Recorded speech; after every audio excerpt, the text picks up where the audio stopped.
Welcome to the Her Story Circle podcast, the podcast that brings you the extraordinary tales of everyday women who are changing the world. I'm your host, Gertrude Mache, and I'd like to acknowledge traditional custodians of the land on which we meet today. I also like to pay my respects to elders, past, present, and emerging. Every week, we dive into the lives, challenges, and triumphs of women from all four corners of the globe. We're here to inspire, enlighten, and connect, sharing stories that uplift and empower. So grab a cup of coffee, settle in, and join us as we explore the incredible journeys of women shaping our future. This is Her Story, where every woman's voice matters. Hello, everybody, and welcome back to the Her Story Circle. This is Gertrude Mache here in beautiful Melbourne, Australia. And today I am graced with the presence of yet another fascinating woman. Welcome, welcome, welcome to our tribe. Please tell everybody your full name, where you're based, and share your story with us today.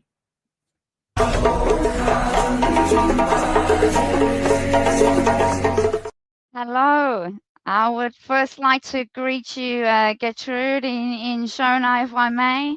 Moroyi, Tikukwasize, Mangawani Akanaka, Wamokase. My name is Phoebe Kingston, aka the Phoenix. I'm based in beautiful Western Australia, and I would like first to acknowledge country, lands, waters that I'm living and working in. I'm on the lands of the Whadjuk Noongar Nation, and I would like to acknowledge their elders, past, present, and future, and to acknowledge the impact of intergenerational trauma, and these lands were never ceded. I would also like to recognize all the lived experience that we live and make our way through, and for peer workers and all people of lived experience, I recognize I stand on the shoulders of giants. Today I have some time to share my story with you. If I was asked 3 years ago, it would have been a very different story. It's not a common, conventionally heard or spoken about story. Mine is not of commonly endured experiences spoken of, even for where I work in what we call the mental health sector, even in some other motivational and inspirational speaker spaces, is not a common story. As a lived experience peer worker, I had an interesting story to start with. It's a requirement qualification for the role. Now that is unfolded exponentially in the last 2 years to an entirely different story. And I discovered that my story previously was not my story.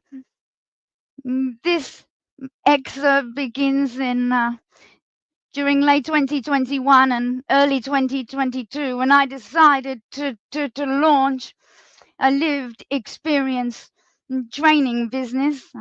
From my background in lived experience education, training, teaching, and other forms of work, I wanted to take unique training to the world. I had a very, very big vision. I would be, probably to my knowledge, will be the first peer worker in my country, if not the world, to launch what I'm intending to launch. I soft launched the business and the platform, and then my story really changed. In late 2022, I began experiencing some confusion issues. I couldn't understand or believe. I questioned if something terrible had just happened to me. Very bad. Have I nearly died in this? I had compulsions to tell only some select people what I thought it was connected to, but I was missing pieces of information and not clear, believable memories. I was also experiencing the sensation my narrative was a lie, but my mind was in turmoil and my body was experiencing the physical signs. There have been a huge trauma that obviously my mind was struggling to believe. Within a very short time, everything I knew in my life was gone. I quit all of my sector roles and I work in peer leadership in Western Australia. Every career position I let go. I then left my husband of 25 years and a small son. This happened shortly after a very large argument with my mother and by extension my brother and sister-in-law, after receiving a letter describing me in a way unrecognizable to me. I had stopped speaking with them. I left my home, my husband, my son, my jobs, no family, and headed out into a couch surfing arrangement. And even this didn't highlight to me in my instability that I was effectively homeless. Just under 3 months later, that became painfully clear to me when I began living in my car.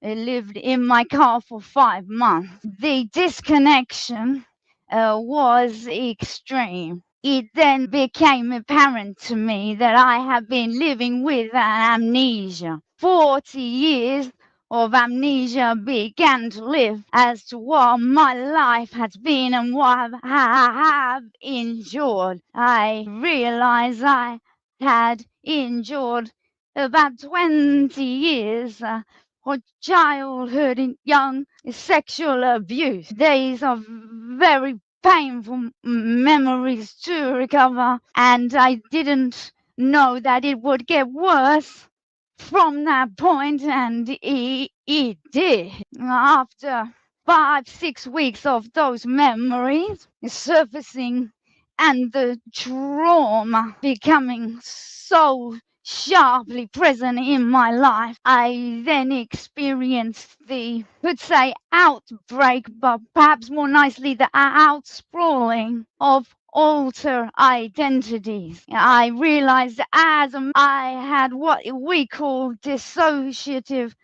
identity disorder. Not keen on the word disorder.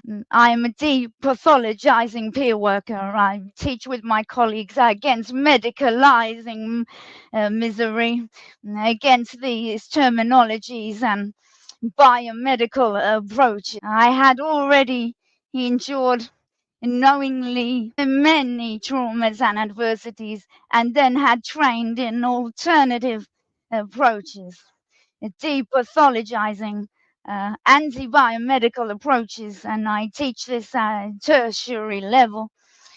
So I had lived a number of years very well, unmedicated, had a child, and was accomplishing as a lived experience peer worker. So I had already a background, what we call schizoaffective disorder, but dissociative identity disorder is at the highest end of trauma, is an entirely more severe for its far-reaching and sophisticated compounding implications.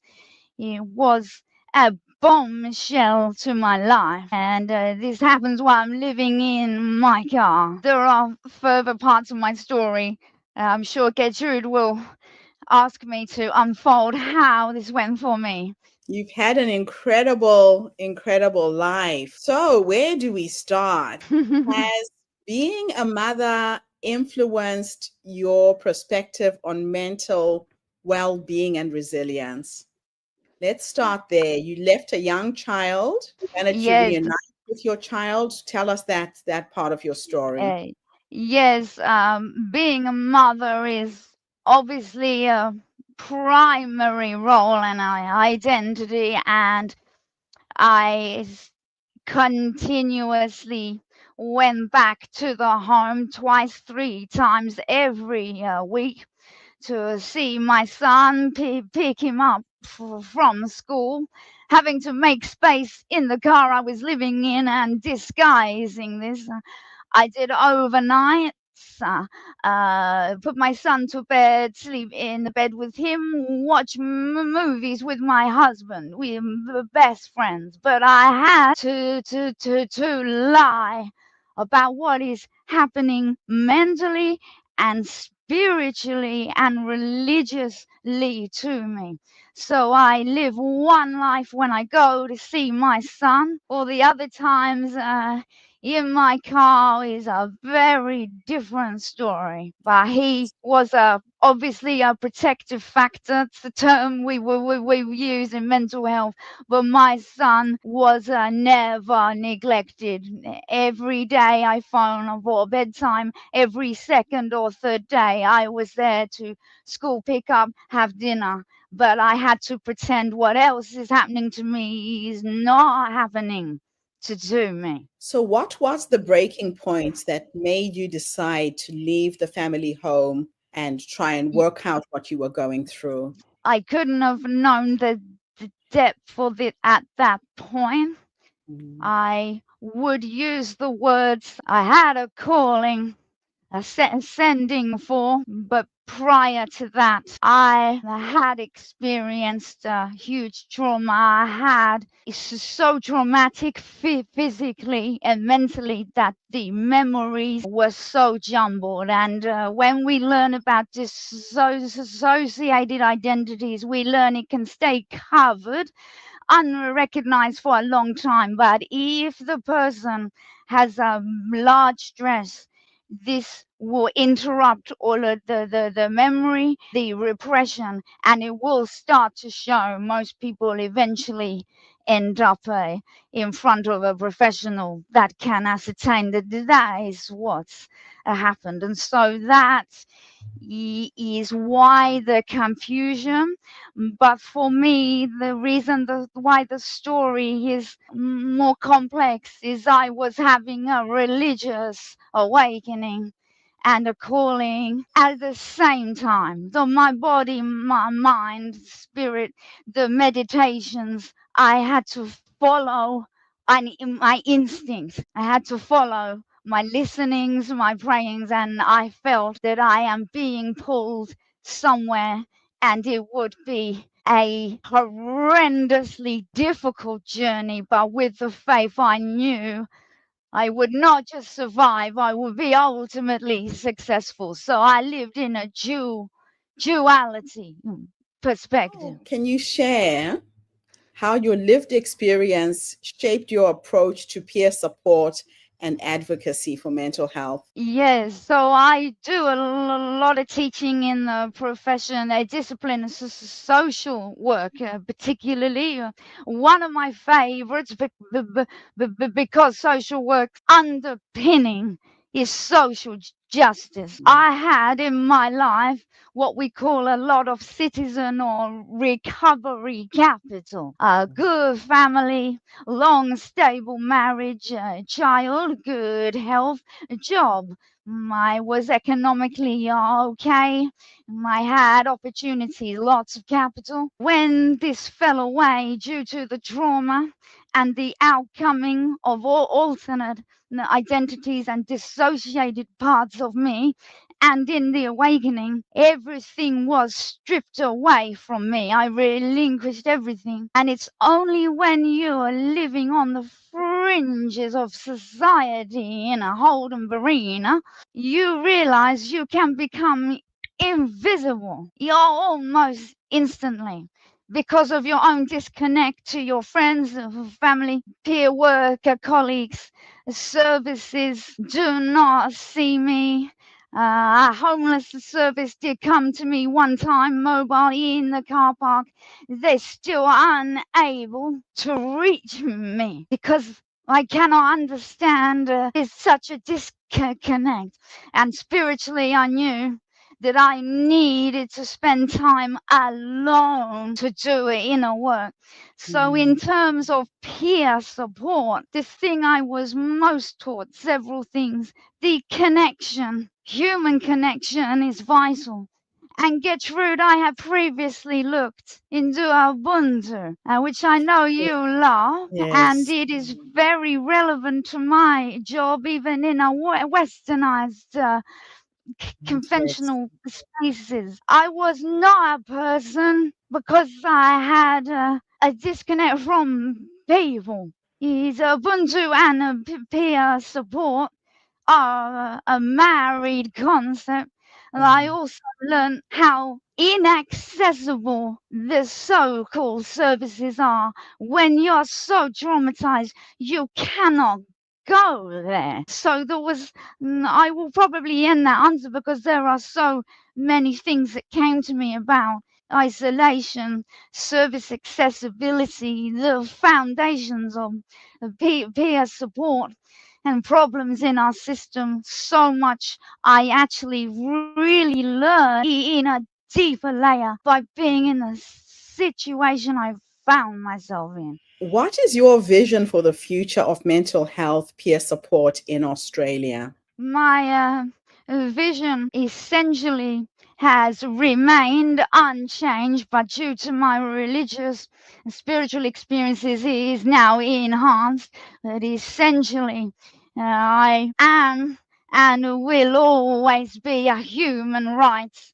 activist. Not mental health. I don't even like the term mental health. Is a binary construction. I do not believe the illness concept. This is somewhere organically. Some diseases is all trauma. Trauma is the only relevant label. But let's use the word mental health. This sector violates the international law he has signed. We have signed an international law to say that we will never incarcerate someone based on health data. It is ratified despite what people think.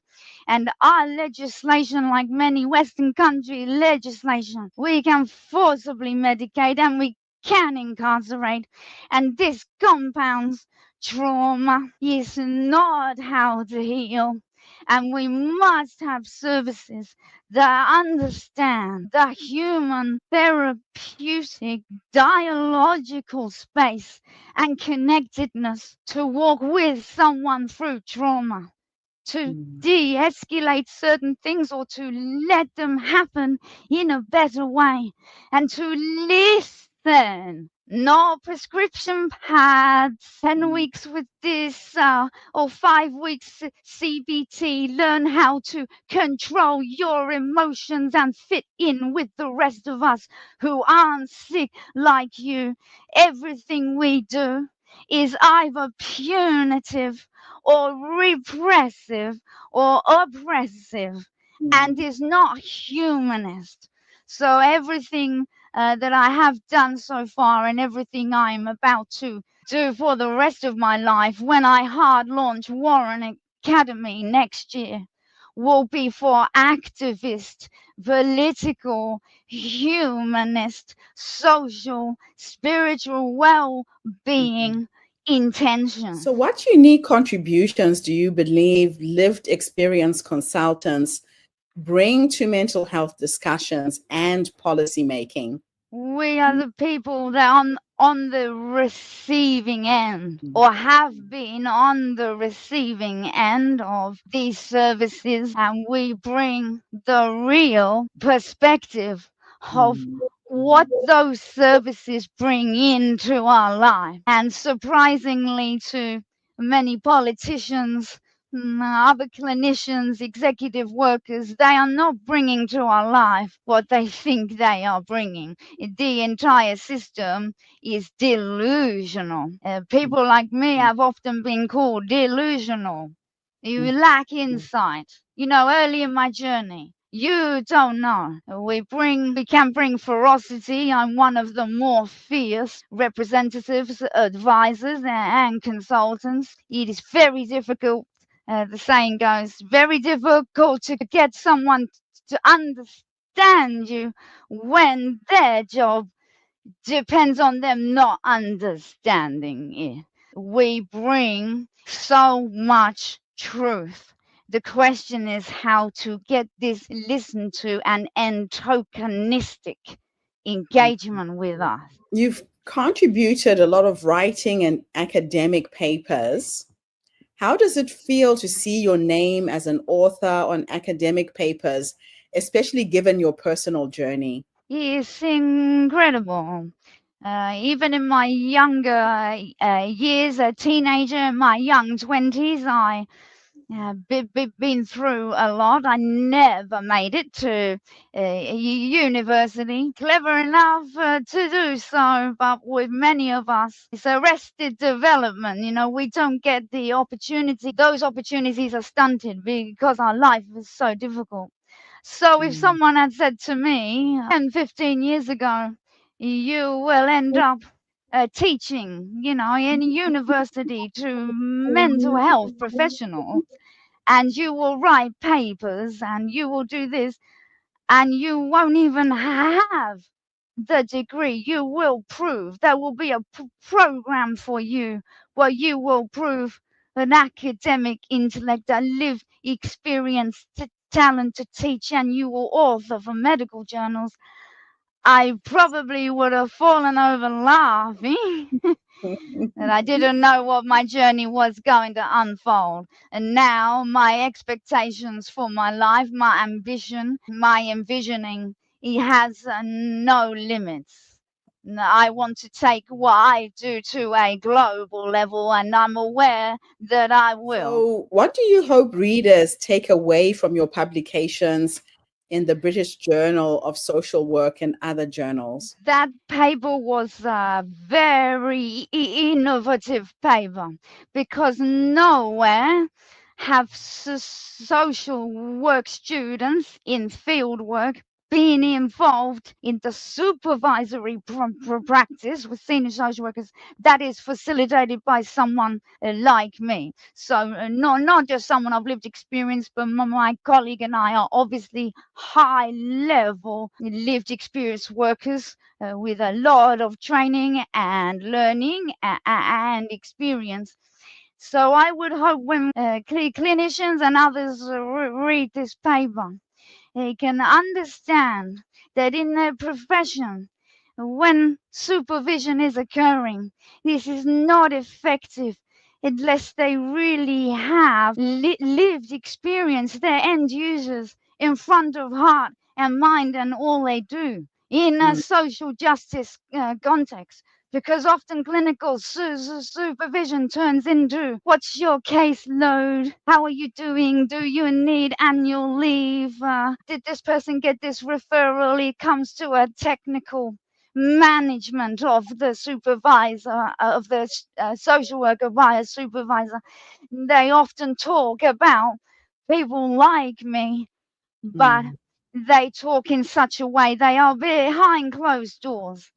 This is not the way to do it. This paper that the PhD student wrote, the one project that she used myself and my lived experience colleague for, is a unique. There has been lots of interest in her paper. She has been to present and train on this research across Australia. Is a lot Mm. of interest because social work, it must stay to its underpinning of having us and our justice and our rights at the forefront of what they do.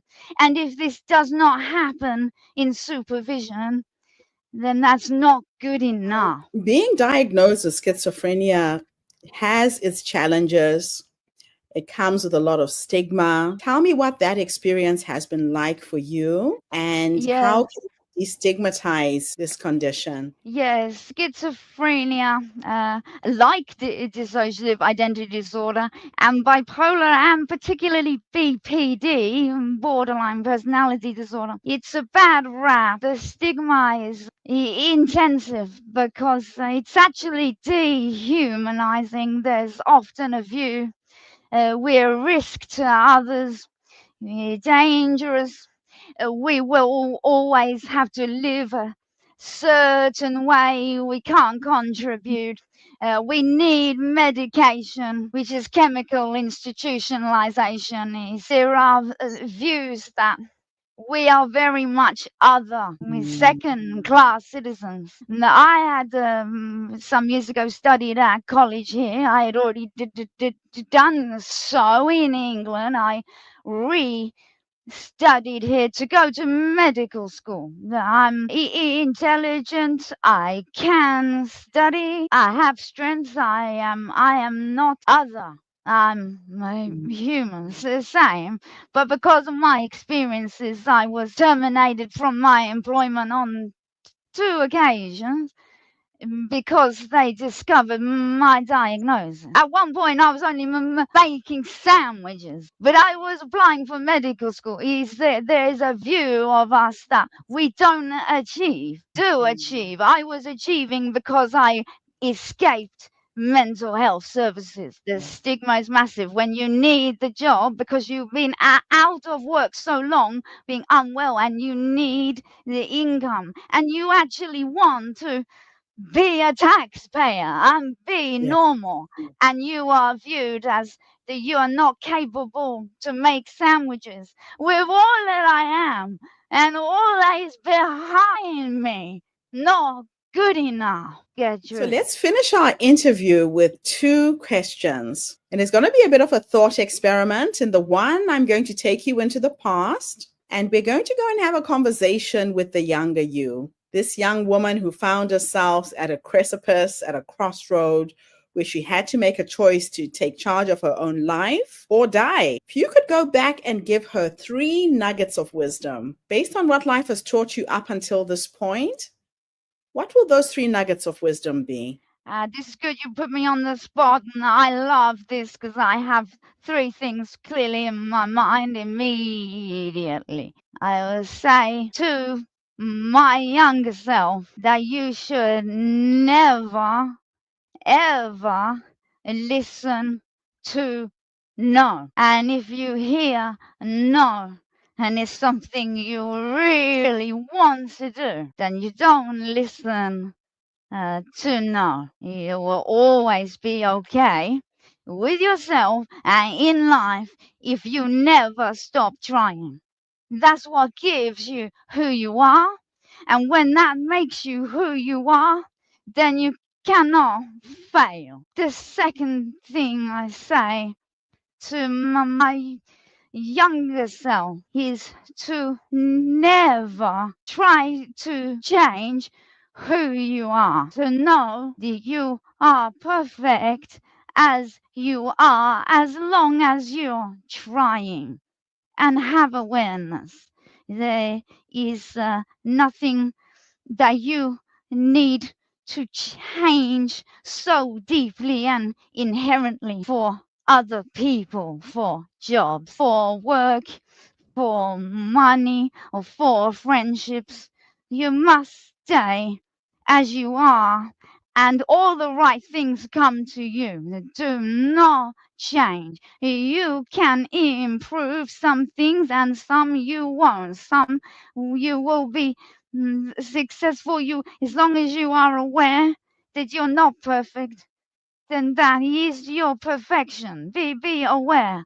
Don't try and be someone that you are not. And the third thing, which those first 2 things are really things I would like everyone to feel. This one is probably more intimately personal from me. I would say there will come a time when you will see so clearly that you will have to go through so much to see and understand, and it will be painful. But pain and trauma is a blessing. The more the struggle, the more you lose, the more challenging, the higher the calling. And I would say God calls for lots of people and tries to make himself apparent. People will choose. Some will notice. Some will answer the call knowingly or unknowingly. But Phoebe the Phoenix, you will be sent for. And when Yahweh sends for you, you will go. It's non-negotiable. That is really for everyone too. When you are sent for a job, you will have to pay, lose, earn so much, and then you'll find yourself. So I would say specifically to me, you don't know yourself, and you will think you will along the way, and something will happen, and you will find yourself. You will be stood before Yahweh, and there's no escape. It's not negotiable. So I would tell Oh, myself, this will happen to you.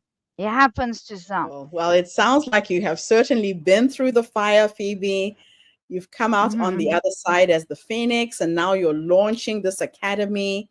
Let's finish off with Yes. sharing what the academy is about. What is your vision? What is your mission?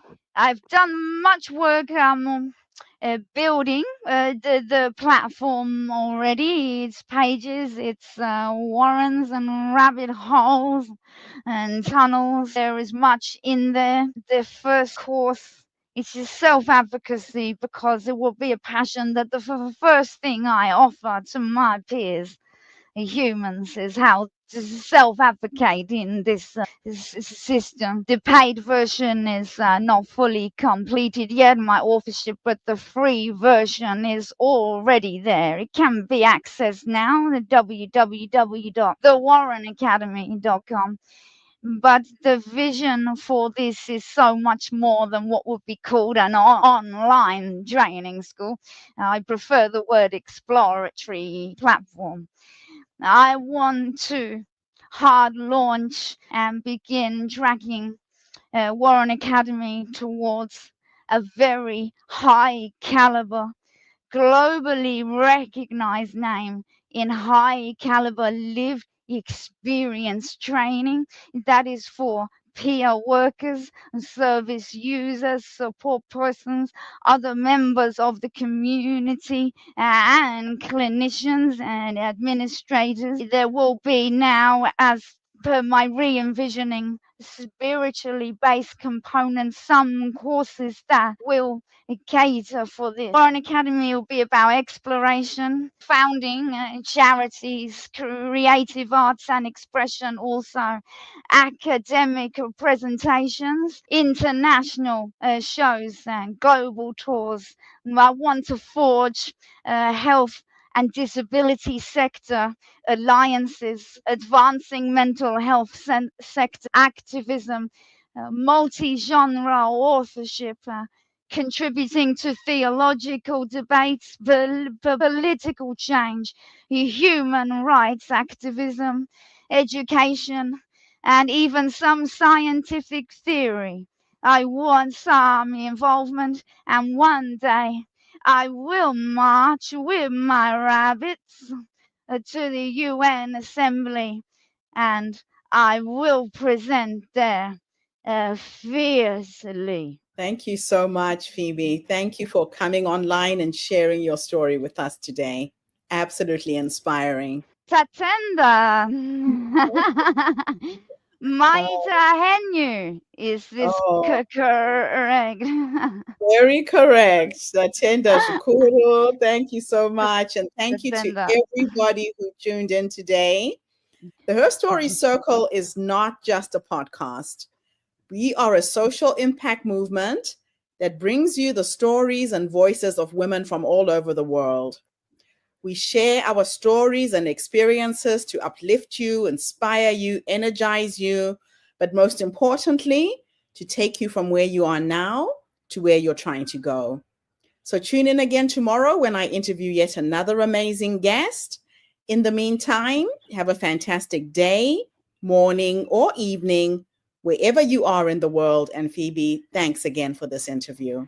Thank you, Gertrude. It's been an honor to meet you. You are incredible woman. I watched your TED Talk and I thought, wow, starstruck. Thank you, Phoebe. Bye for now, Thank you. everybody. Thank you for tuning into the Her Story Circle podcast. I hope today's story has inspired you to believe in the power of our stories and the difference you can make in the world when you use your voice. I'm Gertrude Mache, and it's been an honor to share this space with you, where voices from all walks of life come together to weave a rich tapestry of diverse perspectives. Don't forget to subscribe, rate, and review our podcast to help us share these stories with more listeners. Follow us on social media by looking for the Her Story Circle podcast for more updates. And join us tomorrow for another episode filled with courage, resilience, and empowerment. Remember, your story matters, and together we're building a stronger, more inclusive world. Until next time, keep making her